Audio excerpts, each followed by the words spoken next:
Time to musk up. Again, today I want to talk about a fragrance that I've reviewed already pretty much, and something that I think is still very highly underrated by this line from the Les Exclusive line, and that is Chanel number 18. And the reason I want to talk is because I am going to try and compare it to the eau de toilette that someone in this community actually sent me, and so thank you to them.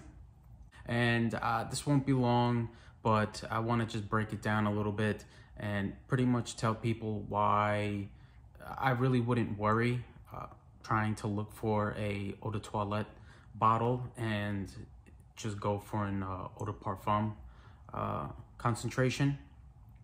This is personally becoming one of my favorite Les Exclusives, in all honesty. Something that isn't mainstream or made to impress, but something you can spray on and just find the beauty in. It's really relaxing wear. It doesn't project a lot. I know some people might consider this like a skin scent, but I think there's a lot more going on here. Because although you can smell it, there's no issues here. I don't think it's intrusive to anybody. So if this was picked up in the air, I think people would just enjoy what they smell personally. So I did write a few things down here about my impressions on the differences and everything like that. But overall, this is like really dry and cold and powdery. Something that's quite unique in my opinion, although when you look at the note listing, you would never think so. I think there's like 3 or 4 that they give you. It's white florals, orris. I think there's some fruity notes here, and I think those are maybe the only 3 notes they give you. Maybe I pick up on some.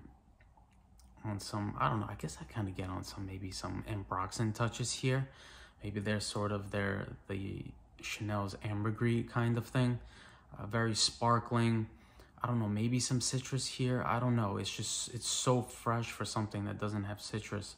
It's pretty impressive. Just sparkling, rooty, fruity, and musky. The way I like to explain the differences here pretty much is they smell very similar, except the eau de toilette kind of smell, it's not even necessarily smell, but the feeling, right? The eau de toilette is like a clean window, but the eau de parfum is more like a clean window with slight condensation on it, right? Still transparent, but just a little bit blurry, right? Man, this really is so damn beautiful. You're just gonna get blasted with that orris, that rooty kind of carroty orris. And the thing I always like to explain it as, it's kind of like this raspberry liqueur, because the fruitiness that I personally get is kind of this raspberry touch, because it almost has this light pastel red hue mixing in with that light pastel blue hue, kind of giving off almost this purplish hue. In a way, there's definitely some kind of violet touches here too. But yeah, this is, like I said, like a raspberry liqueur mixing in with that powdery orris, that rooty kind of carroty orris, and it's just amazing, highly underrated, and that's fine. That means there's more bottles for us. Fortunately, Chanel doesn't really discontinue Les Exclusives. It's really nice.